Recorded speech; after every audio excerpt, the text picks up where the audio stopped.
Dave here, just give you a rundown what we're going to talk about today. We're going to do a little musings about the idea of perfection and what a dish truly needs to make it to the menu. Then Chris and I are going to talk a little bit about some kind of cookie thing. I don't know why you're laughing. I mean, there's nothing funny about it. It's a very serious endeavor we're going to talk about. I mean, I was gone. I had to deal with some medical issues again. But while I was gone, Chris Ying interviewed our friend, the chef from Australia via New Zealand, Ben Shewry of Attica, who also has a book out that is titled Uses for Obsession. And he was on tour here in America. Sorry I missed you, Ben, but you could probably catch him on his lasagna tour, which is more or less what's happening. He's cooking a lot of lasagna, which you'll find out why.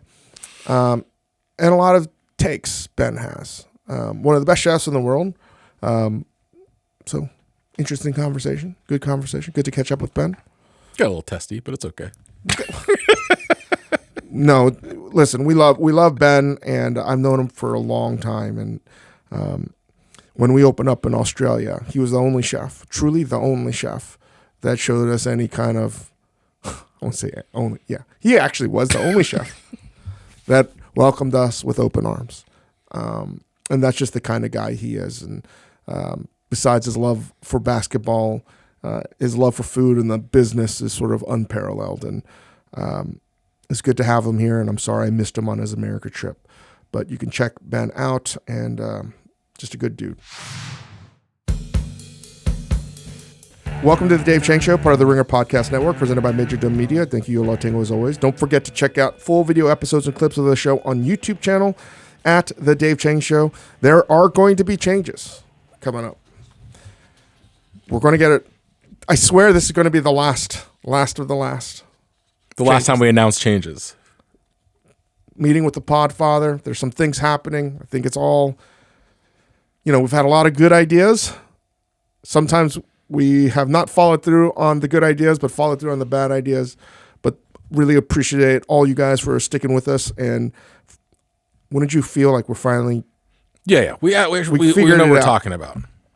You can also join our community Discord at Majordomo.com. That's free, by the way.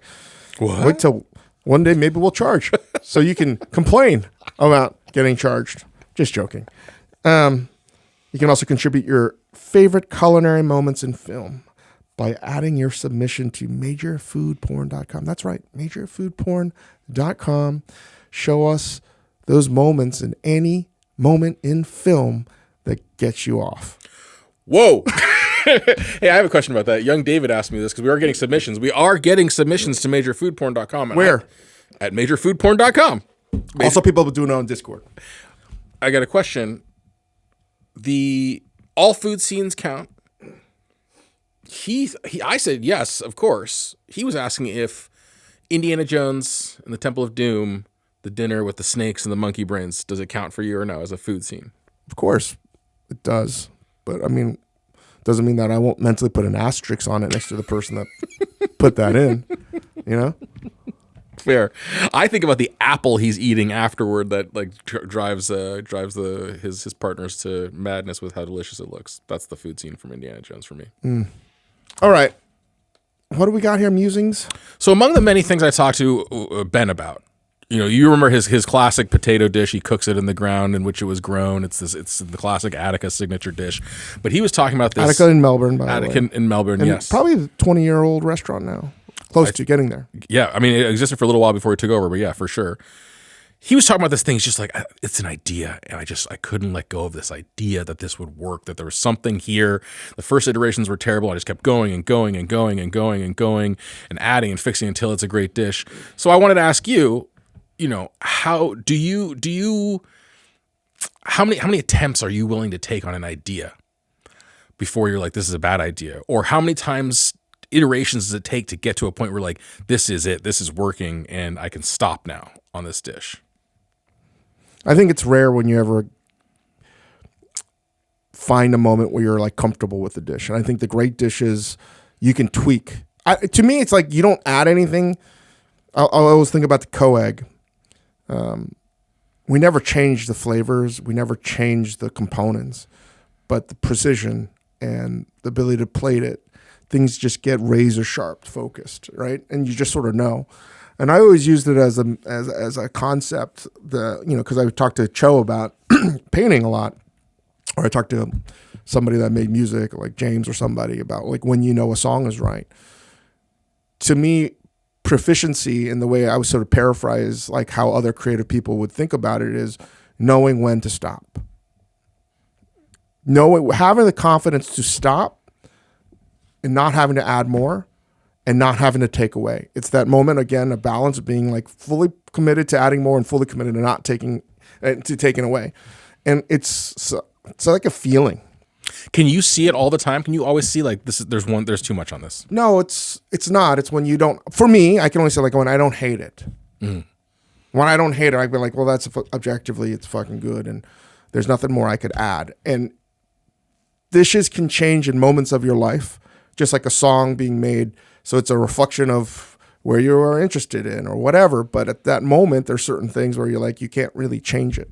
Mm-hmm. It is what it is. And yeah, you can have more, you can update it. You can do, deluxe versions of it here or there, but the core of it has stayed the same.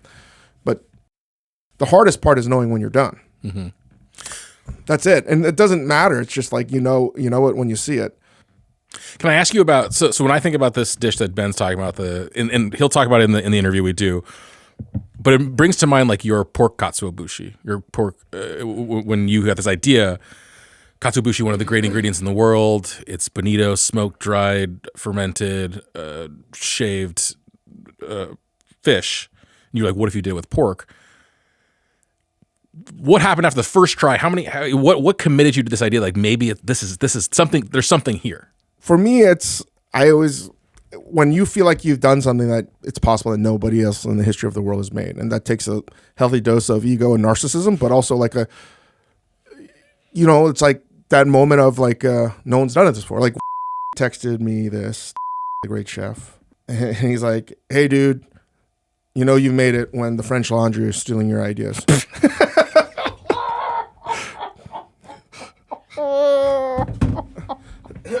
Right. Again, maybe we blurted out the chef. I don't want him to get in trouble. All right. Very famous chef, good friend of mine. Right. And there's a technique, and it's very much, it is what it is what it is. And it's something that you can see right away. That, and to that point, it's like, oh, this was novel because now I see other people doing it. But it was, I remember talking to him trying to figure out, has anyone else done this before? And the answer is like, sometimes it can be a simple idea. It's like when we were talking to Jerry Saltz about Warhol, what made, in his opinion, Warhol different is he used the color pink. Okay, no, he didn't invent the color pink, but he used it in a way that had never been done before. I mean, these are relatively significant things that you can't really put into perspective until well after the fact, but when there's a certain kind of cuisine or you make something and you're like, oh, that's a dish that I know hasn't been done. And you can see people unintentionally sometimes knocking it off. I've ripped off from Thomas Keller a bunch of times. So it's who gives a shit, But in those early days at Momo in New York, when you were in the lab, and this is like really a lab that is I mean, people don't know you had a legitimate area that was just for research. It wasn't a service place. How long would you spend on an idea? Till I wouldn't hate it. But also I needed to get, so going to the katsuobushi, I was also teaching class at Harvard, not trying to blow smoke at my ass, but like that was with Jose and Ferran at the food and science class. But we're working with Rachel Dutton and Ben, microbiologists who were really like almost daily, like working together on trying to figure out what was happening. Because I sent them an email being like, dude, I sent them the bushi. And I was like, what happened? It's petrified. Holy shit. So we inoculated with aspergillus. We smoked it. We did the whole thing you would do in normal katsuobushi, and out came this thing, and I was like, I don't even know if I can eat it. So we tested it. Oh, you won't die. Great. So let's make a broth from it. And we made a broth, and we shaved it. And I was like, I think the same thing happened when we were making the different misos that we called kozon and banjis. I don't think anyone had made a miso from pistachio or split peas or, spelt, with the ingredients that were not from Asia. It's like I felt very confident that we were the first people, to my knowledge, that were doing it. not a surprise that the Noma lab was making their piso, right? Their split pea. So like, I always view that moment as crucial part of the past 25 plus years of food, because not that we were making fucking nuclear fission or anything like that, but there are pockets around the world where people are working on the same thing at the same time. And that's what was happening, you know? So unbeknownst to me, also Magnus Nielsen, also making his own version of miso without soybean. So it's like, that was super fucking cool. And instead of any of us being like, we did it first, it was all around the same fucking time, because we didn't have social media. We weren't talking to each other. And then we all came together. We're like, hey, these are my notes. These are your notes. Collectively, we're like, we're on to something here. Let's really know what the fuck's happening here. But that could only happen without extraordinary amount of work. Yeah. You know, Magnus knows that shit cold. We had a lab in, you know, the houseboat in Copenhagen. We had our lab, and it was awesome to have everybody sort of working together. For all its well-documented faults, this was an incredible time to be me, a fly on the wall for all of this stuff. And Ben was certainly in this mix of chefs around the world doing their thing independently in their sort of kitchens, hunkering down, doing crazy stuff, just trying to get excited by the possibility of being the first one to do something. So let's get into this interview with Ben, and we'll talk about this idea of a perfect dish more another day. Okay, today I'm joined by my good friend of many, many, many years, Chef Ben Shewry. We talk about you on this podcast all the time as not just the chef and owner of Attica, one of our favorite and most innovative, incredible restaurants in the world, Attica. I want to start with this. Here's my recollection of when we met, and I want to hear if yours is different. I contend that we met in Poland for the very first time. It was part of Cook It Raw, this thing. You know, your book sort of deals in and around this era of time of chef life when, what is this, like 2012, 13, that kind of era, something like that, 11, 10, earlier. Something like that, maybe. It's when the sort of global chef scene is exploding. World's 50 best is a thing everyone's obsessed with. Who's number one? Suddenly people are aware of all of these chefs, your Iñakis and your Ferrans and your Pascals and all these people. And Cook It Raw is this event. And I don't know if these exist as much anymore, these sort of like very frivolous, incredibly expensive events that they would put on. Well, you tell people like what was Cook It Raw about? Well, Cook It Raw was this kind of chef collective. Unfortunately, it was all male, pretty much. Anna Ross joined a bit later. And we would go to different parts of the world. We went to Japan. We went to Poland. We went to Charleston. The most exotic places to a European. Yeah, I mean, I can't even remember where else. It's a blur, actually, a lot of it. And that time of life is kind of largely a blur for me. But it was 10 chefs, and we would be sort of, you know, I joke in the book that, well, I don't joke, I say in the book that, you know, we'd kind of, I think the organisers would point it in the direction of wherever the tourism money was, and that's where we would be. Yeah. And so we found ourselves on a bus in Poland. It was a different time, like in terms of, and I don't think we'll ever see that again, because, you know, maybe we were the third generation or the second generation of people who'd become really well known for cooking, and it's really just before Chef's Table.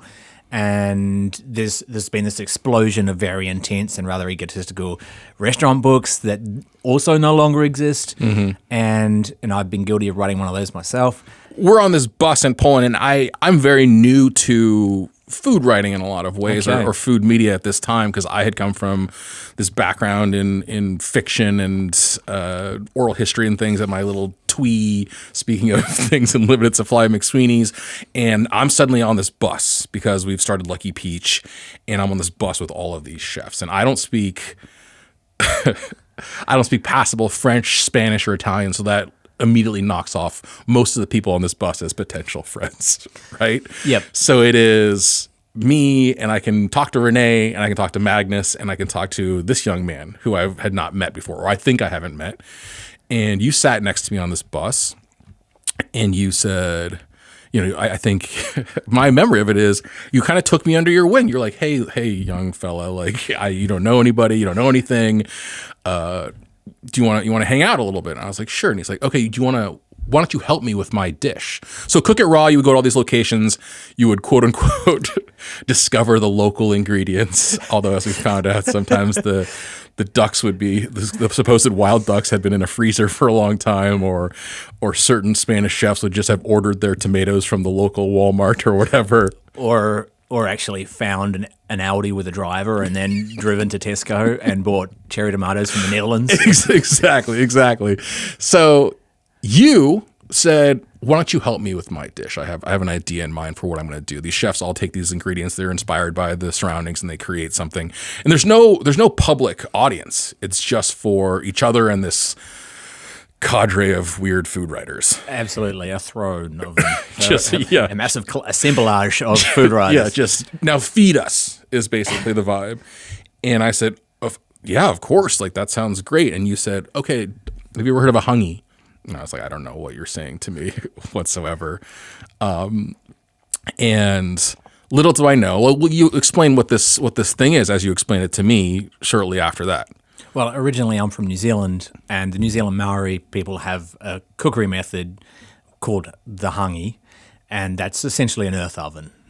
You dig a hole, you build a fire above it with rocks in the fire, and eventually it all falls into the hole, and you put food inside and bury it in the earth, and it's an incredible way of cooking, and it's delicious and really unique. So this is basically exactly what you said to me, and I said, whoa, that sounds cool. This thing is so much work, man. It was so much work. Digging a hole sounds really easy, but it was not easy. Nor was it easy to find the exact correct river rocks that Ben Shewry requested for this thing. We're racing around this property to find this.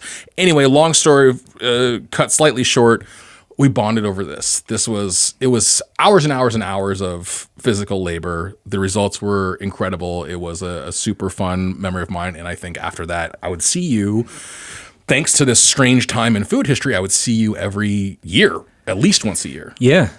I mean, I have the saying about, the hangi, you enter the hangi as strangers, you exit the hangi as lifelong friends. I lived it. You did. You were slightly forced to it, though. I mean, I'll give you my recollection of the exact. I mean, you're pretty close. You are, you're spot on. But essentially, we're on this bus. I mean, look, I should say that for the larger part of my life and my career, I felt like a bit of an outsider, and I don't really feel like I've fitted in. And so I'm on the bus probably feeling like an outsider, even though I know everybody, and everybody's super nice to me, and very generous, all these chefs. And I certainly, admire them for their cooking. And then you were there, and, I guess I felt a little sorry for you. No, that's not true. I think it is true. Actually, I was thinking about it because I was like, you are a little bit of an outsider. You're the only Australian chef or a New Zealand chef on this bus. You're the only representative from Australia. These are a bunch of European chefs, a couple of Americans. Like, you are a little bit of an outsider. And I genuinely think you were like, who else is a weird outsider? Yeah, who's the weirdo? That guy. I mean, I'm always looking for the weirdos, always. So essentially, like, my recollection of is you were like sort of willing, but not completely willing. And I really kind of bullied you a little bit into joining me. I'm like, hey man, you can't just be a passenger on this thing. Like, you got to be a participant. Like, and what I recall is like, it was 3 days of hard labor. Yeah, we didn't want to do it. I remember I didn't want to do it at the main lodge. And we had to hike out into the middle of the property to find a spot. We did, but then we had to it was high grass. We had to mow a strip to get it down there, and then we had to mow a whole big circle, and then we had to dig the hole, and we had to work out lighting and sound. But it was torchlit. It was torchlit. But the best part was I remember the really funny part that I remember was that we asked for firewood. And they gave us the firewood. I'm like, it's not enough firewood. And they bought more firewood. I said, it's not enough firewood. And the organizers were like swearing and yelling at me and saying, you're going to bankrupt us. And you can't have any more firewood. How dare you? And that's right. I'm like, dude, we need more firewood. We can't make this with, What you actually said, I remember this now. you were like, all I'm asking for is some firewood. Magnus asked for a 30-foot tall birch tree. That was his prep list, was give me a full birch tree that had been chopped down. And you were like, all I'm asking for is some firewood over here. If that is not the most typical Magnus Nielsen thing I've ever heard. I know, he wanted a birch tree. But so the reason why I brought up this story is actually, I've mentioned this to you before, like this is how we met. Your contention has traditionally been that we met before that. We met at MAD. And that I was not very nice to you. That I was hanging out with. I don't even remember saying this. I was hanging out with, Danny, who had just, was being celebrated at this moment. Mission Chinese Food was in the ascendancy. Yeah, I do remember. We were at the second MAD. You had just flown in from Australia. All your bags had been lost. True. Yeah. You were wearing Andrea Petrini's clothes. You looked like you had just stepped out of a Rolex dealership. And you were like, I said hi to you and you were pretty rude to me. You were just too cool to talk to me. Yeah, I do remember that now. And I wanted to bring that up because, again, this time of chefdom, which again, your book sort of deals with very directly and without sort of pulling any punches, was amazing for some reasons, right? You and I got to become close because when else in history were there going to be all of these dumb very smart organizations and sponsors were going to pay for me to fly sometimes first class to Australia to talk to somebody for 20 minutes on stage and then put me up for a week, during which I would spend really most of the time with you. It was an amazing time for that reason. For, if you were inside the cool circle, you really reaped the benefits of this. Like, that's sort of undeniable. Absolutely. And it was a very tightly held circle, and it was very exclusive, and it was non-inclusive for sure. Totally non-inclusive. To your point, Cook It Raw was all men except for Ana Rose, who joined later. We were up our own asses a lot at this time. It was amazing for the attention it sort of brought. I was able to do so much of my job in America because I was afforded these opportunities. I was able to talk to you, go to Attica, interview you, do these long pieces, do these crazy projects. I remember Lucky Peach sponsored your son's basketball team. That's right. The Lucky Dragons. We made jerseys for them. But it's also an incredibly difficult time, I think. And it set up a lot of really, really difficult things moving forward. And I bring up that sort of cool kids aspect of it because I think I thought about this as I was reading your book, the amount of pressure on you, right? I just assumed for you, he's in, so his life is easy. Like it's cool, no problem. He's always going to be on the 50 best list. He's always going to be invited here. He's always going to be able to have one of the best restaurants in the world, And I think about that moment actually sometimes when you said, okay, I didn't care. You weren't paying attention to me. And I think like, I didn't mean it like that. No, I do think in my mind, I was like, oh, whatever. They're all here. Like nobody, they must be full of confidence. Yeah. Who cares if I'm not talking to so-and-so or so-and-so? But from your perspective, like, what is that time like from the kind of difficulty and the pressure on you in this era?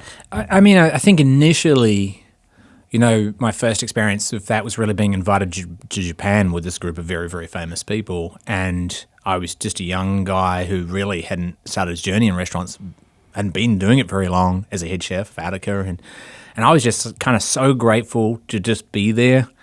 But when I got there, I felt differently about being there, and there's the scene, I can't even remember if I write about this in my book, which is terrible, but there's this scene where, so we're sort of traveling around Ishikawa Prefecture, and there's a scene where we go to this fishing village, and we're all there, and Anthony Bourdain's filming No Reservations, and the restaurant puts out all of these fish on platters, all these live fish, and we're all there and having drinks and eating, and it's being filmed, and all these fish are flapping and slowly dying in front of us, and I'm just appalled by it and devastated. But I don't feel like I have a voice. I can't say this is fucked up, and so I just kind of become overwhelmed, I just exit. I just leave the building. I walk outside into the night, and that's it for me. So, it's funny the different experiences that we're having, at the same time. And this is true of all life, of all humans. So for me, it was like, oh, this is kind of, in that moment, I was like, why doesn't anybody care about those fish? Like, they're an animal, right? They should just be dispatched humanely straight away, and then we should eat them, right? Like, that seems like a reasonable thought. And that at that time, I feel like I'm the only person noticing that, and it really pissed me off. And in some ways, perhaps that's the beginning of a different direction. Maybe. Yeah. I mean, whether or not you were the only chef thinking that there's a sort of, I don't know, powerlessness to what's happening around you. Yep. Well, I mean, the organizers are letting this happen and there's film crews. I can't, what can I do? Like, you guys are ostensibly the stars of this show and yet don't have the agency. We have no authority. You have no authority. And we're not being paid, and it's our time, which is incredibly valuable and very short. And so, we are getting a lot of benefits from it. I don't want to be flippant about it. It made almost all of us famous. And whether that's a good thing, is another conversation. But just for me, there was just this moment of like acute discomfort. And it's the very first time that I've been on this kind of trip. And from there, I guess maybe it was a good moment in that, I learned to, hey, this is kind of bullshit and it's not really like real life. It doesn't actually have that much meaning because, there are consequences to that. Like there should be consequences to that. We should care about this food. This is our job to care about this food. I think about this time quite a bit. Like I said, I would see you at least once a year, if not twice a year. More probably. Probably more than that. Three times a year for an 8-year span, basically. I would see you all the time. And I spend a lot of time outside of these events with you. I've stayed at your home many times. We've surfed together. We've done all sorts of ridiculous things together. And then, there's been a few years here where I haven't got to see you quite as much. Yep. And I think you've changed a great deal. And we were joking right before we started, your attitude has changed. And I think about those times when you were putting out some of the most thoughtful, interesting, innovative food I'd ever seen anywhere in the world with real point of view. I used to be able to come to Attica, once a year and remember every single dish that I had the previous time without looking it up, without studying it, without thinking about it. The producers were talking to me about you coming in here and they were like, oh, one of his most famous dishes. It's like, I was like, a simple dish of potato cooked to the earth when she was grown, right? Yeah, I know. I know these dishes. The food was so joyful. The experience at Attica was so joyful. I think you were really unhappy. Yeah, I think that's fair. Yeah, I think and there's this passage of time where I'm powerless whilst I'm making beautiful things for other people and dedicating my life to that.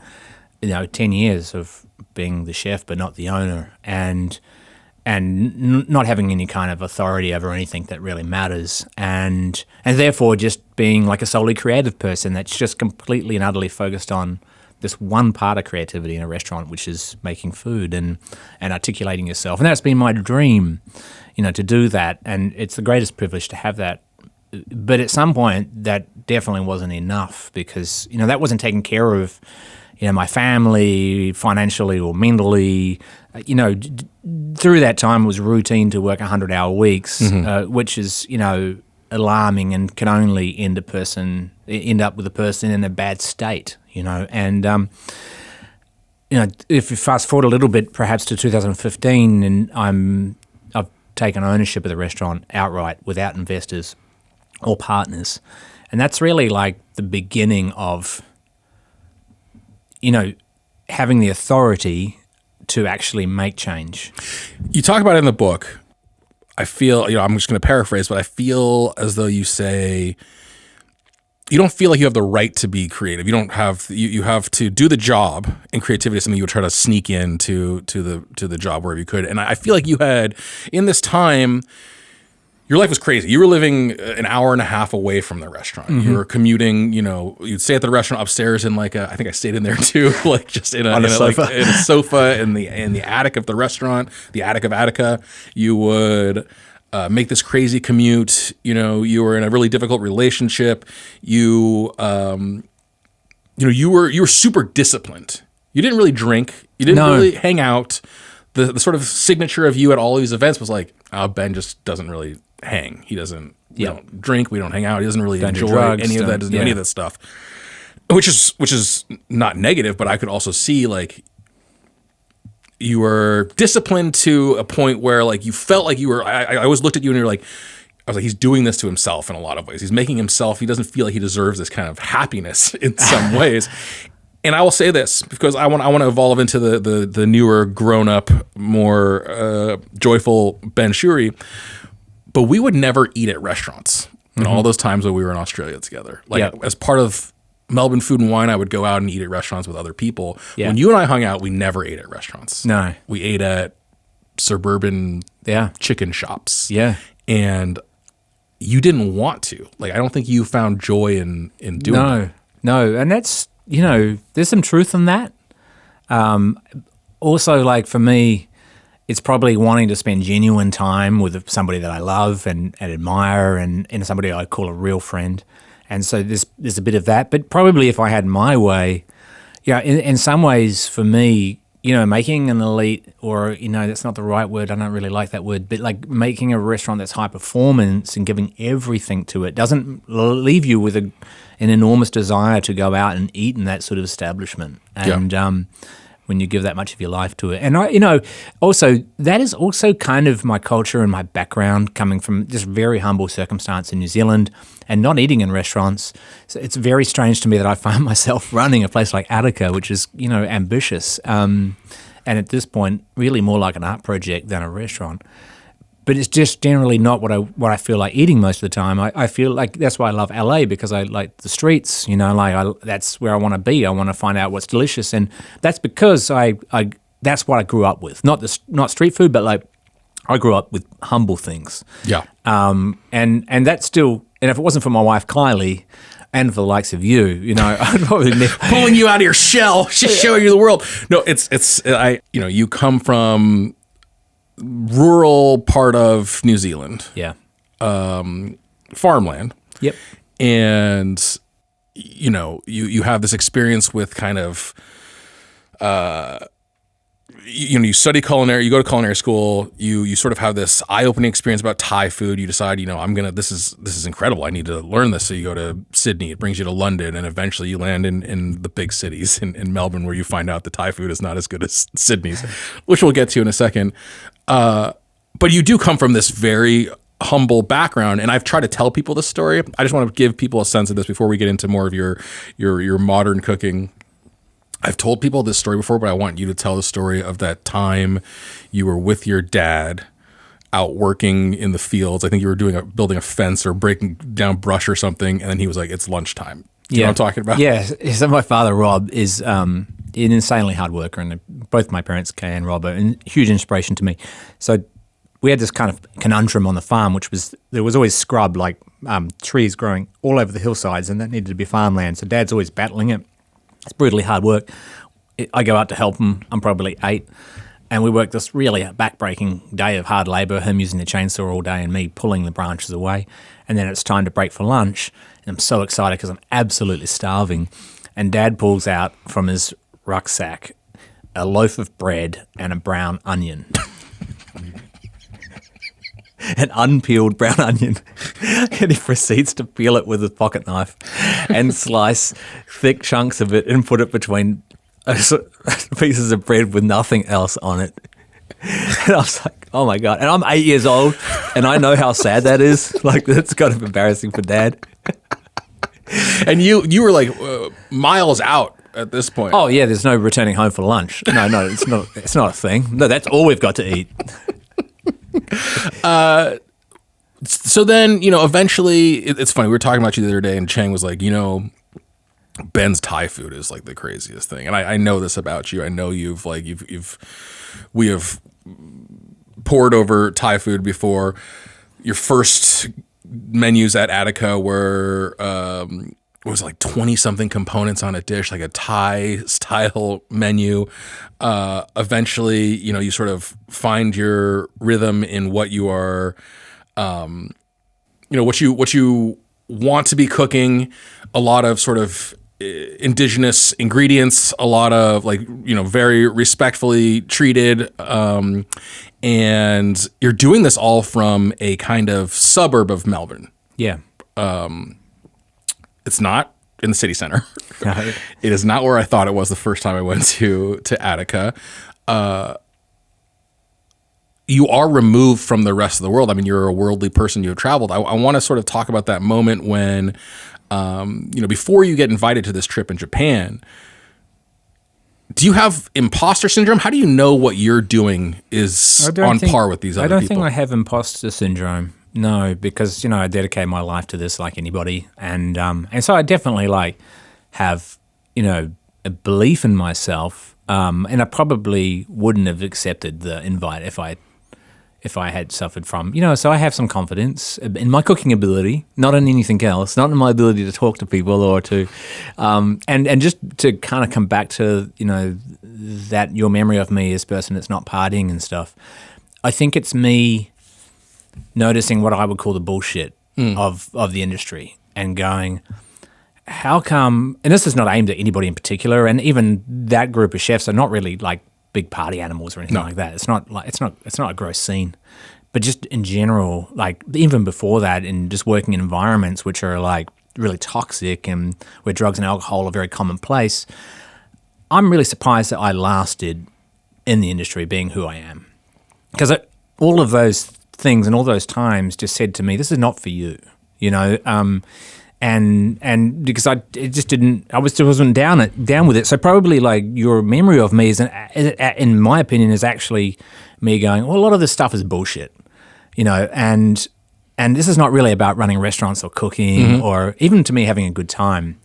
So I'm not going to do that because my love is cooking, and that's what I'm going to keep coming back to through this absolute madness of us being sort of thrust into, world's media and massive attention put on us, and none of us with media training or any way to handle it, and none of it having to do with the craft of cooking. No, none of it was really anything to do with what was really on the plate or the intention behind it. It's about storytelling and showing a part of culture that people didn't know about, and we always need somebody to look to for inspiration and sell as well, right? Like this, I should say that in all situations we are being sold for sure to those lovely sponsors, or to a TV crew, or to a publisher, And your focus at work was so sort of single-minded. And again, the book is called Uses for Obsession. So your obsession is a theme for you. And I want to get into some of that because on this show we call it Majordomoing. This idea that it's not necessarily my main profession, my main focus or what I'm going to do for a living, but I'm going to get into something deep. And I'm gonna figure out this. It's not, and cooking is your profession, but you've always had these kind of side quests too. Yeah. Whether it's the lasagna or initially your intense study of Thai cuisine, and that's always been sort of your approach to cooking. Just to introduce people to it, like I alluded to, maybe your, would you call it your signature dish, the potato dish? I don't have a signature dish. It's something you're well known for. A signature dish is a dish that is going to be available on somebody's menu, and I don't have anything. It's not always on, of course. It's never on the menu. But this is to me, it's a good distillation of the approach you take to. I would say it's my first significant dish. It's from 2008. Tell people what this dish is and the process of developing it a little bit. Okay, so just to go back to that time, there's not really a lot of people or anybody particularly who's making the potato the protagonist, who's taking the potato and kind of asking the potato what it wants to say, either physically or metaphorically, and so for me... What do you want to say? Damn it, speak! This is your first opportunity! Steak has always taken pride of place. And so there's this idea that, in that time that the things that are valuable, especially in fine dining, are lobster, our filet steak, our caviar, frankly, absolutely deplorable ingredient. I'm going to say on the record, nobody should be working with caviar. And so there's all these ingredients which are associated with fine dining, and Rene Redzepi has really done a huge amount of work in saying that there's actually some other things as well, and cabbage is important and whatnot, and so I'm kind of coming at it my own way, which is to say, look, I think the potato is really important, and the potato is part of like my culture and growing up and the culture of New Zealand and of the hangi, of course, and so I just want to make a dish, and I'm really, really hyper focused on being myself and trying to find out who I am as a cook. I've been cook since I was 10 years old. This is the first time I set foot in the commercial kitchen. I'd wanted to be a chef since I was 5. This is the only thing that I want to do. And so I'm just hyper focused on it, but I'm really struggling because I'm terrible. Like I'm 28 years old and I don't know what's up. I'm just confused. But 3 years after really trying to find myself in cooking, I decided that I'm going to make, potato the protagonist and make it a feature of a dish by itself. Not the side dish, not the complement to a meat, but really make it the hero. And I go back to my roots. I go back to all those childhood memories of digging a hole in the earth and taking wood and stones in your mind and the use of fire to transform ingredients. It's just such an ancient thing for humans, And so I apply that in a new way to the potato. And initial reaction to that dish from customers is like, where's the meat, mate? I write that. It's very strong. It's pretty brutal. But something in me knew to hold on and to keep that dish on the menu, even though there was quite a bit of negativity. And I'm glad I did, because probably within 8 months, that dish kind of blown up globally. And it was one of the reasons probably why I got invited to cook at Raw, or why I would go on Chef's Table in many years later. And so really the dish is like a lesson in staying true to yourself and actually fighting for your creative ability and your right. And holding your nerve, for me at least, against the expectations of the market while you educated them and while the market caught up. And that's probably the work of Attica its whole life, and to this day. Is being ahead of time and just sticking to it until people catch up, basically. Yeah, and you can only do that if you're really determined. And really willing to risk it. Absolutely. If you're willing to throw everything out there and lay it on the line, and you can only do it when you're independent. When you have a lot of backers going, well, you know what, that damn potato dish is, you're losing money because people don't like it. You've got to put, lobster on. There are listeners right now who are like, just tell us what it is. Tell us what it is. Okay. Explain the dish. Okay. It's a potato, a delicious potato, the right potato. That's to be tested amongst all the varieties of potatoes during the season. Which you did. You did many, many potatoes. And we still do if we're ever going to do it. Like if we're doing it for an event or something, then we'll buy all the potatoes, 30 potatoes, we'll cook them all, and basically it's layered between soil and baked in the oven for at least 5 hours at different temperatures. It produces a uniform, unique texture that people haven't eaten before unless they've eaten hangi. And then it's served on, we make 2 curds, one from goat's milk, one from sheep's milk, and we smoke them lightly. And so it sits on a mound of that curd, which is seasoned with ash. So that represents fire, seasoned with coffee grinds, which are also an earthy flavor. It's seasoned with chicken floss, which is a nod to my Thai learnings. Then the potato, which is well seasoned, sits in the middle, and it's surrounded by saltbush, which is a native Australian vegetable, a plant, a leaf, and that's crispy and fried. And it's all about complete and utter focus on one ingredient, one underappreciated and overlooked ingredient that's always been a side, that's never been able to speak for itself. And I'm being really serious now, right? Like it hadn't been. It hadn't. No, nobody cared about it in that way. It was, it was baked and stuffed and slathered with sour cream, or it was sliced and layered in a gratin, or it was boiled and overcooked and pureed into a mash. All delicious things, but none of them. Or your beloved chips. Truly speak to the ingredient. No, but exactly chips. But I had this kind of idea about how there's a symbiotic relationship between between an ingredient and the soil it's grown in. And just this idea that returning it to that soil seemed like a natural thing. I didn't really understand at the time that soil is an amazing conductor of heat, and it would provide a unique, creamy, uniform texture to the potato. So that's what it is. It's just a dish we should come up with, and and just to say that if you're listening and you are making you are trying to make your food, just to hold on. If you think it's right in your heart, and you've dedicated your life to this, and you've been cooking for a long time, hang on, hold on. It is a remarkably delicious dish. I've been fortunate enough to eat it a number of times. Dave loves to talk on this show a lot about point of view and how that is the hardest thing to attain in cooking is some sort of point of view. And when you hear Ben talking about where this dish comes from, and I'm glad we told the Hungy story in the beginning because it is part of the same tale, right? It's part of the history, the dialogue, and I'm going to come back to just being so grateful and so lucky to grow up with Maori culture and to have that shared with me as a Pakeha New Zealander. Just the most incredible gift of my life, just about from a cooking perspective. But it's amazing to me. It's almost like when you put sort of belief and point of view first, like this is going to work. This makes sense to me. Deliciousness almost will follow suit.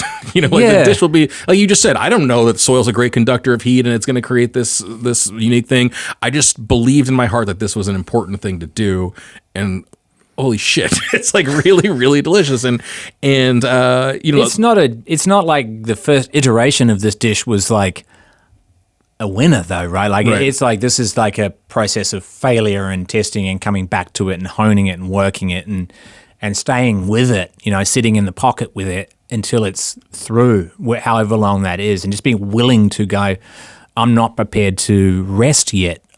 This not finished. And if you ask me what my one strength was, it's that. It's my ability to not end it until I feel satisfied that it's as good as it can be, and just to keep going on it. But not perfect. Never perfect. Nothing's perfect. And in fact, it's more beautiful if it's imperfect. But just till I feel it's ready, not perfect, never perfect. There's no such thing. I mean, if anybody thinks that anything that they made is perfect, then they've lost the plot and all hope is lost and everything is over because, man, we both know that this cooking thing is vast and enormous and ancient. And well, to that point, you talk in the book in the early stages about another obsession of yours, which was Thai food. Like I said, we've spent a lot of time talking about Thai food. I remember David Thompson cooking a mussel curry in your kitchen. Oh my God, what a mess. The messiest, sloppiest oh my Lord, thing I've ever seen. That was one of, I like a really clean kitchen like most chefs. Far out. It was diabolical. So many people in there. It tramped right through the restaurant, all over the carpet. Everywhere. Just like an utter disaster for the restaurant. But you say, to the point of kind of the broadness and the complexity and the sort of unknowability of food, like you can never, especially as a Farang outside of Thailand, not cooking it, you can never learn Thai food. No, so, Thai food is an interesting part in my career because, I'm an outsider, and so like I'm always kind of on the outside of the window looking in, what is that thing? And I try to stay innately curious. I'm curious about everything. I'm not curious about stupid shit though, right? Like I want to get to the truth of things, So I'm like maybe 21 years old, and I visit the secondhand bookshop in Wellington, New Zealand, and I've come out of this incredibly rigorous French training in New Zealand, I should say, which was brutal and hard, and French food just didn't speak to me. I'm in the bottom of the world. It's unrelatable, right? Like the ingredients, the language, the vocabulary, the technique, none of it makes any sense. And so I'm looking for something to call my own, and I don't know what that is because I'm 21. You can't know. And go into the secondhand bookshop, and there's this book in that bookshop called Classic Thai Cuisine. It's a tiny little book. It's paperback, has no photos, it has beautiful hand drawings in it, and it just sort of seems to have this kind of aura or this power, and it speaks to me in this way, and it says, I'm a book of special knowledge, and I flip through it and I buy it, and I didn't know in that moment that would drag me down, a rabbit hole for 6 years, and I would leave my home and I would move to Australia and go to London and Thailand and all in pursuit of Thai cooking. And what I found in Thai cooking as opposed to European cooking or French cooking was just this. It's just much more exuberant. It's much more personal to the cook. It's much more driven by the person making it because everybody seasons so differently. And there's this vast history of masterful cooking in Thailand, and I was just totally bewitched by it. And I wanted to learn it really as classically as I could. And I studied it, and I obsessed over it. And, I practiced before work and often after work, and I had all the equipment in my apartment. I had a wok burner on my So insane, man. Yeah, I had a big lineup of different pestles and mortars and made from all different materials and brass woks. And, I really was going deep on it. Did you think you were going to be a Thai chef? No, I don't know what I thought. I just think I was following it from a place of love and respect, actually. I just found it so exciting. You were just obsessed. You couldn't... No, I couldn't. It was like, any obsession, thankfully a healthy obsession. Thai food is, I know everyone loves Thai food. It remains to me so underrated because the sort of floor for Thai food is still so high. Like, people love even bad Thai food to the point where you don't know just how incredible the heights of Thai food can be. No, and the heights of Thai food are at a complexity that is completely different to the heights of European food. That's what you were, in the book, you were like, you have to have 15,000 laser sights on every single thing happening at the same time to understand how to season Thai food. Yeah, it's like the greatest mindfuck in the history of cooking. It's absolutely insane. And again, this was not, you don't know that this is going to be your thing. You're here today. You're not running a Thai restaurant. No. This was a kind of side quest. And again, we talk about Majordomoing, this was just, I'm going to feed this curiosity. Yeah, it's pure passion. I'm going to take it as far as I can go. I'm never going to declare myself a master of this. No. But when the David Thompsons or whoever, or the true masters come calling and talk to you, at least you can hold your own. At least you can say something. I had no kind of motivation other than I'm following this path because I'm young and I need to learn and I have a really fundamental understanding of it. Also, I'm kind of deliberately taking a different path because, at that time when I found that cookbook, Thomas Keller's The French Laundry had come out and all of the young chefs were racing to it worldwide. I didn't know that it was worldwide at the time, but all in New Zealand they were. And so that was being emulated, extensively. And it just didn't speak to me. This is such a great point, too. This is another thing we talk about all the time. Chang talks about it in terms of... you zag when everyone's zigging, right? Everyone knows want to learn about wine. So he said, I want to learn about bourbon. That's just what speaks to me. Yep. Here in this moment, everyone, even if you don't know, is flocking to the French Laundry cookbook. Everybody is following the paths of the person that everyone says they should follow. And you say, well, I'm kind of interested in this thing. There's no reason, there's no reward, there's no clear path if I go down this way. And at no time am I being a contrarian. I'm not doing it deliberately. Just what you're interested in. But it's just me, right? I really implore people to follow less and worry less about rites of passage and thinking if I work here and here and here, then it's going to lead to this. I actually think that leads to a sameness in fine dining, which is totally boring, kind of devastating. Mm-hmm. And so for me, I think you should follow what feels right. And that's all I was doing. I had no fine dining ambitions my entire career, right? I'm practicing Thai food, and there's absolute moments of insanity in it, because it just will drive you. Because you can, I feel like I can never be good at it. That was kind of that, and that was what was so addictive about it. Was just this wow, how much do you not know, right? And then when you would meet somebody who was excellent at it, you'd just be devastated about how bad you were at it. And this is the best pursuit. I mean, it sounds so, it is lame, but people, I've gotten into golf in the past few years, and people are like, "Why do you like golf?" And I'm like, I love how bad I am at it. I love how hard it is. how I will never get there. Like it being hard is part of it. Just like it's like golf, but 10,000 more times exciting, right? I don't know what. I don't know. Golf pretty exciting. I don't know so what the sporting in the book, is. you know, it's all about obsession, but it best manifests itself in what is, I think, probably, I don't know if you've submitted this, the world record's longest fucking lasagna recipe. Oh, sorry. Can I finish? Oh yeah, on sorry. Thai You were stuff? still there talking about Thai food. Yeah, because I thought we're leaving the readers, the listeners unresolved. Just to finish up on that, I started Attica. I'm 27 years old. I have a baby boy, and I'm just broke and desperate, and I have to take this job. And Attica's not an exceptional restaurant. It's not even a restaurant, really. It's a shell of it's a building. And I go in there. Former bank, right? Former bank. Nobody cares about it. And I go in there, and I'm cooking this sort of menu, which is like, you know, some sort of European leanings and some Australian stuff, and then some very classic kind of Thai dishes, but they're not mashed together. I could never bring myself to bastardize them. And after about 6 months, you know, there was this kind of profound learning, and the learning was the one thing that Thai food didn't need was me. So 6 years of my life. That's incredible. Yeah, it's humbling, you know, like it didn't need it. You know, it didn't need Tough pill me. to swallow, though. No, it was beautiful, you know, like it was freeing and, you know, such a gorgeous thing. You know, to me, it was just like. How many people can come to that realization and accept it, though?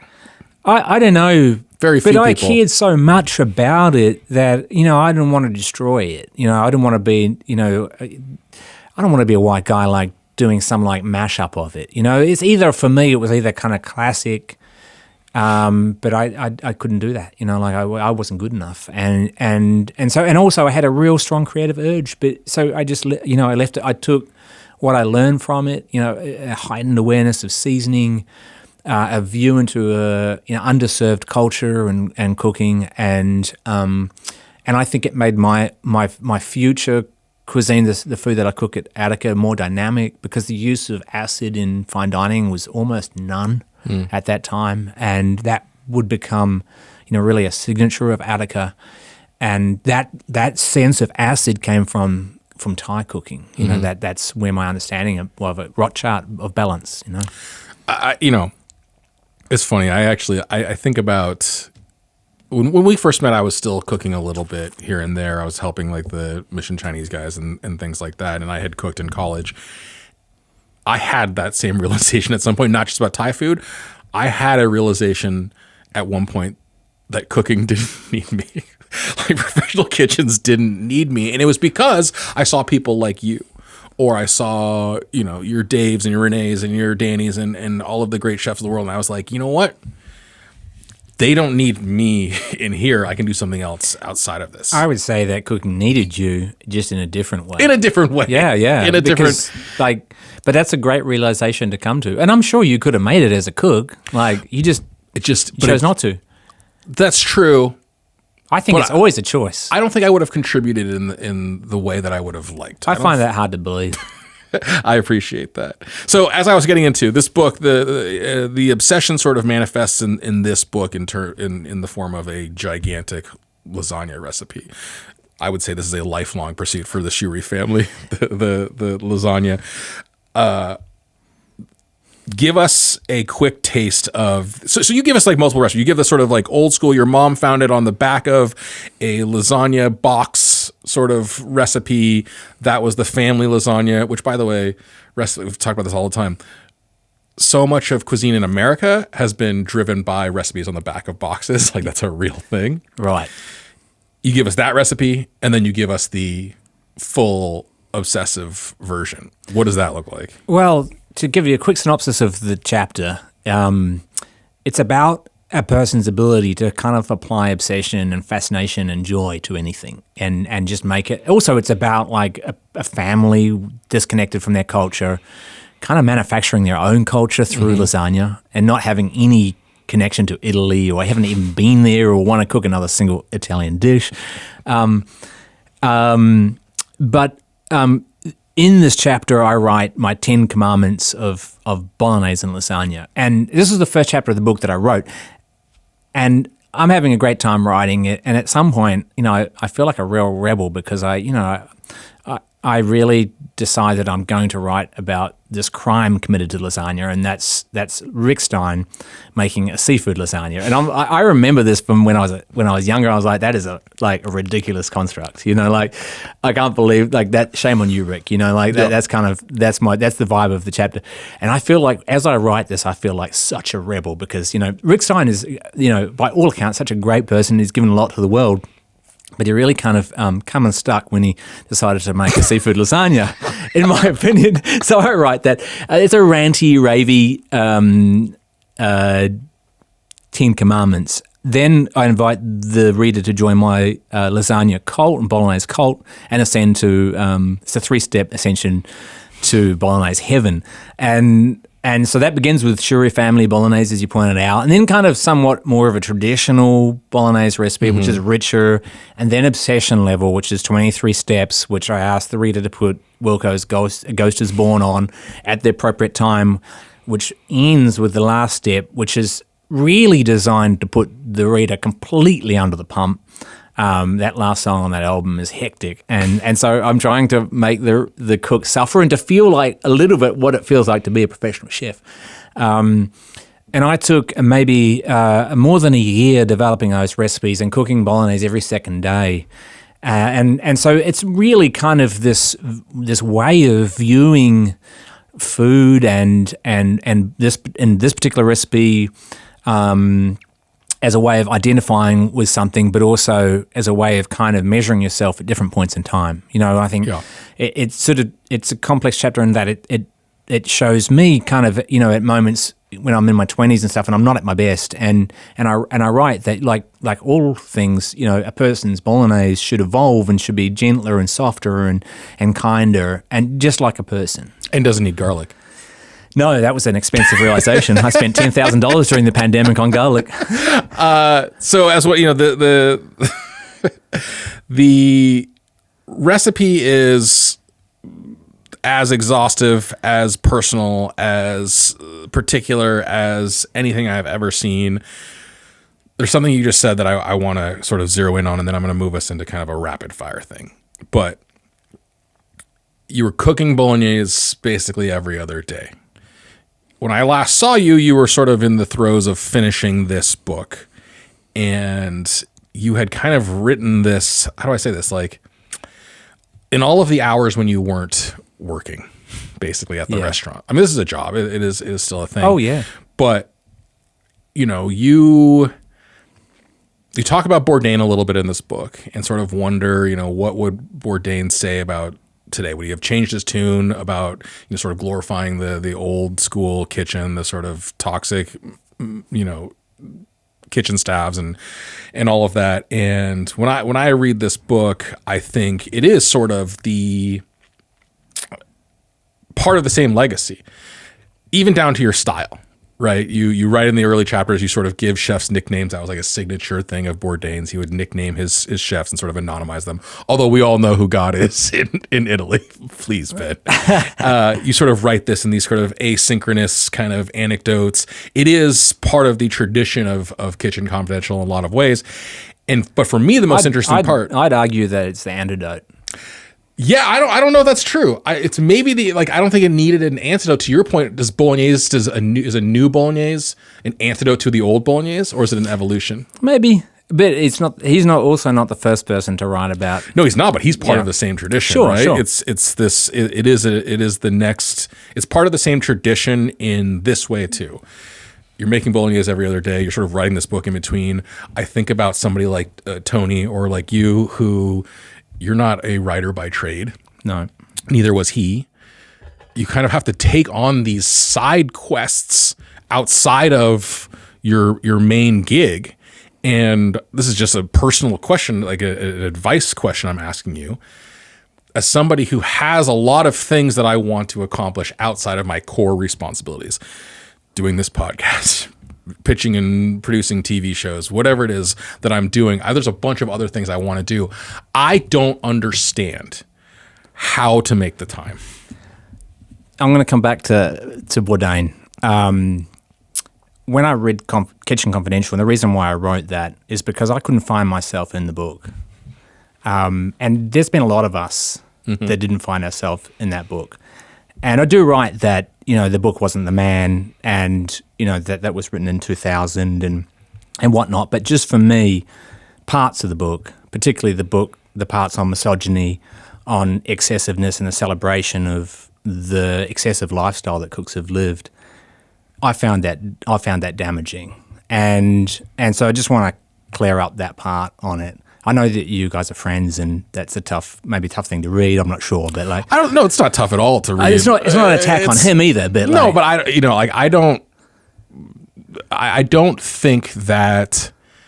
Yeah, I mean, you do say it's like that's not the man, and also like if you wrote a book in your 20 years ago, yeah, it'd be very, very different. And I also I think that I hear what you're saying, and I know you're not saying this. But one problem with food culture in America is the opposite of what you're saying with bolognese, is the failure to allow people the room for growth, or the assumption that they can change and evolve and grow, and to sort of prosecute people for their experiences earlier in life or the way they communicate those experiences. If you dug up everything I ever wrote and everything I ever said, like it all comes from a crazy uninformed place. Yeah, but I suppose like you didn't sell over 1 million books. I tried, and your legacy doesn't live on. But that's outside of his control, right? Sure, but you still have a responsibility. I agree with you that, and I write that like that this book is not me. That this is a snapshot of me in time, and perhaps that was a snapshot of Mr. Bourdain in time. But the reality is it still exists in the world. And so I think, I've read a lot about his later reactions after Me Too to it, and I know that he felt a sense of culpability. But, I suppose what I'm saying is like if there was something that was highly offensive in this book that, beyond to an individual that maybe deserves it, I would write a retraction. I would say, you know what, I have changing views on this, and, I kind of regret writing that, and that's probably it. But I feel like I've seen and experienced the worst of what he kind of wrote about. And also on this insane long tour that we've done, I've met so many people who have given up and who have left the industry because of the things that he talks about. Now, he didn't perpetuate them. He didn't invent that culture, but there are moments in that book which glamorize it, in my opinion. And so for when I first read it, I was just like, man, I don't find myself here. I don't see myself in this. And it was just so incredibly popular amongst chefs, and particularly young male chefs to this day. So I think there is a responsibility there, Chris. Maybe we're going to agree to disagree on it, but like for me, it's pretty clear. I agree that every person, though, and I'm not saying he's a bad guy. I didn't know the guy, but every person does, not every person, but people who have done the wrong thing, there needs to be a way in our society for them to find a way back, if that's what the angle that you're kind of coming at.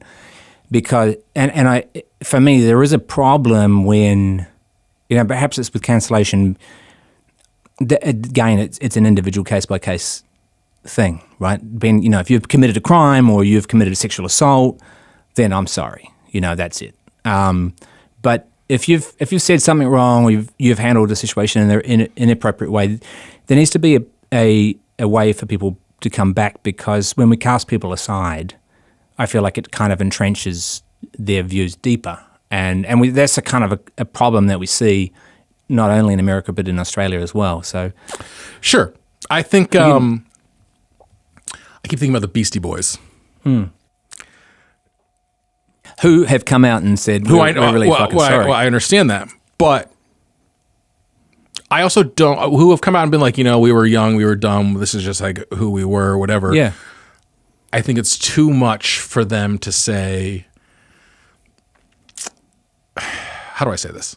I don't know if that's I don't a good need to do comparison. No, I think it is, because I think like they're maybe 20 document of being like young men who just like, But I guess the difference is that maybe like, I'm not defending those guys at all. I don't know those guys either. But like Tony was 40 when he wrote that book. Mm-hmm. Yeah, I mean, it was definitely a document of an era. I think that, I mean, I haven't read Kitchen Confidential in 15, 20 years probably. So I don't remember very much of it. I was cooking in a restaurant when I first read that book, and I didn't see that wasn't my experience at the restaurant. We like to drink and have drinks after work and screw around, but I wasn't like that. It wasn't, blowing lines in the walk-in or anything like that. The only reason I'm pushing back is like a lot of it is in the beholder. Like for me, you're the first person to push back too. Well, I don't think that, because I have a very similar experience to yours. I read it. I was working in kitchens. I didn't see myself in it. Yeah. I didn't find it to be, it didn't make me it didn't make me feel like, how do I say this? I felt like I was reading a memoir. I felt like I was reading somebody's personal experience of something, I wasn't reading an instruction manual for how to act in a kitchen. I wonder how you would have felt if you were a woman working in kitchens and you read it, though. Well, what's very interesting is like the kitchen I worked in was mostly women. Yeah. As sous chefs, as lead line cooks, as all of it. He's got his Beth is one of his main cooks in that book. Yeah. The main grill chef in my restaurant was Beth as well.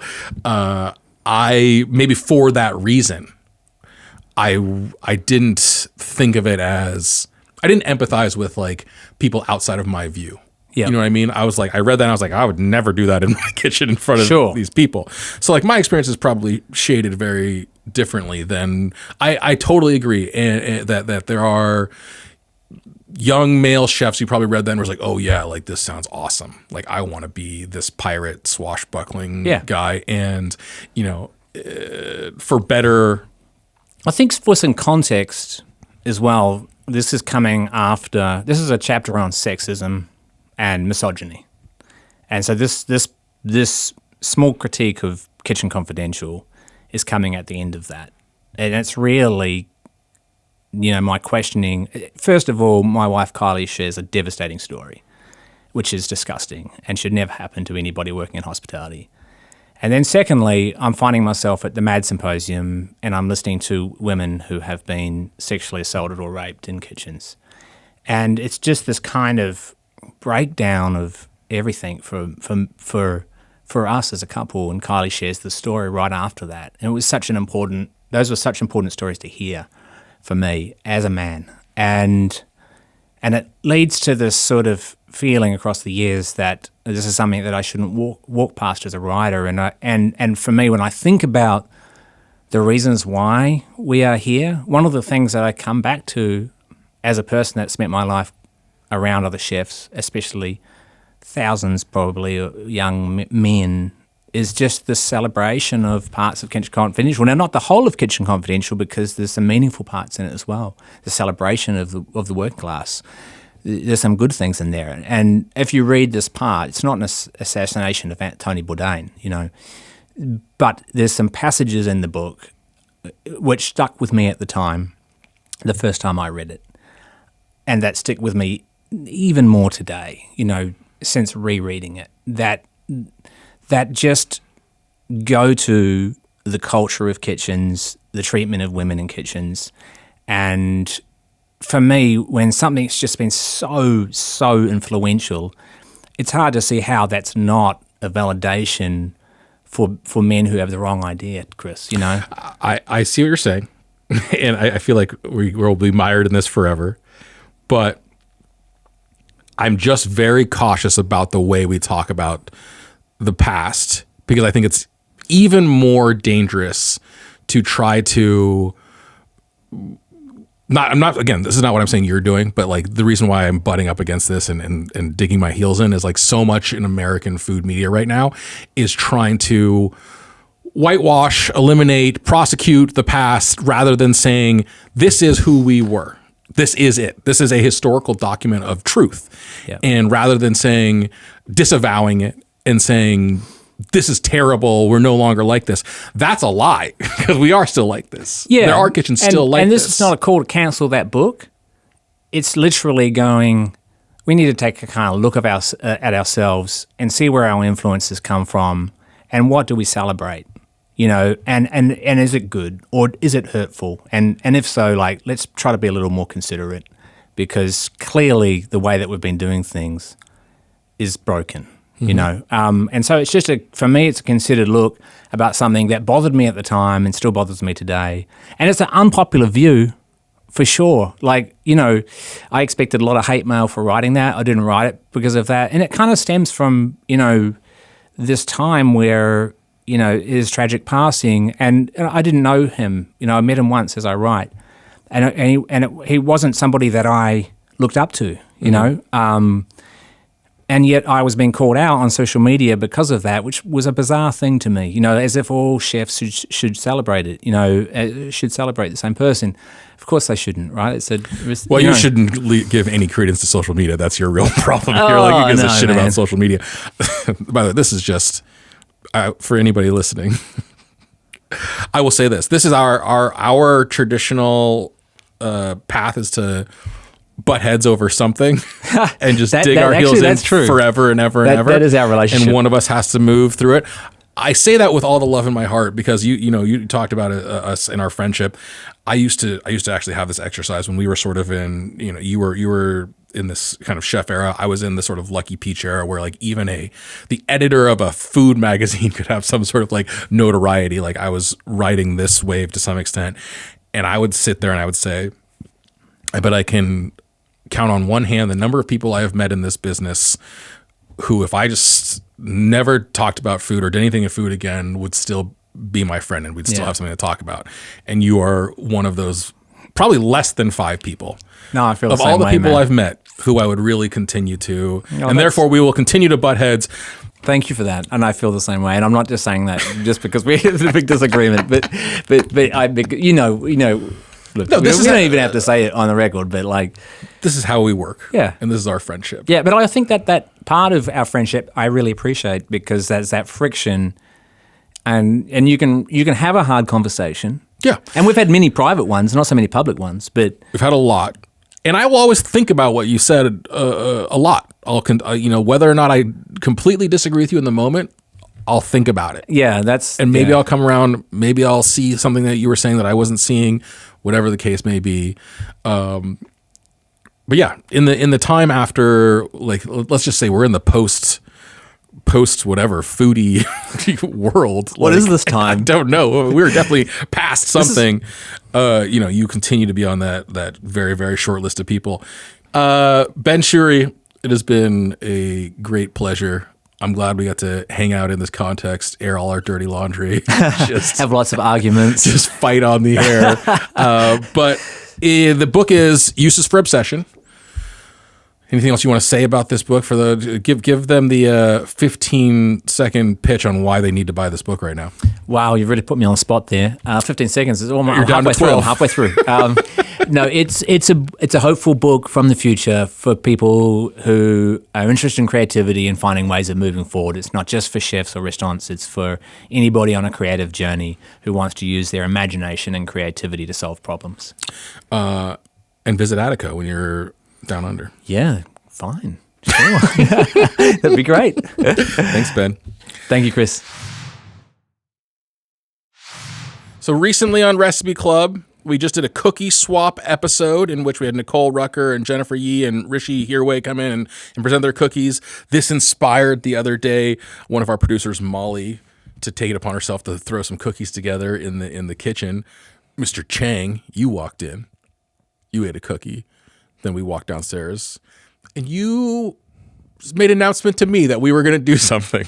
We're gonna make a cookie off, and I proclaim right now I'm gonna win this fucking motherfucker. Who's involved in the cookie off? I don't give a shit because I'm gonna win. Well, you and me. I think everybody from Majordomo will have to make a cookie. I don't care who you are. You'll be Pierre and May. I don't give a shit. Are you known for In it? fact, I want Pierre May to win because he's like, I've never made a cookie in my life. Are you saying this because what? You have some... You have to have blind, irrational confidence in this type of shit. Okay, I was just trying to suss out the nature of your confidence. Blind, irrational. I just What are the know. rules? What are the rules of the cookie off? I have no idea. I just know that I'm going to win. You said no already delicious You ingredients. can't put, again, only because I have learned from the master herself, you can't put already delicious things that have been fabricated like a candy bar into it. Okay. You know, if anything, highest fabricated thing could be like milk chocolate or something like that. But you can't put like a Scores bar or anything else in there. Okay. You know?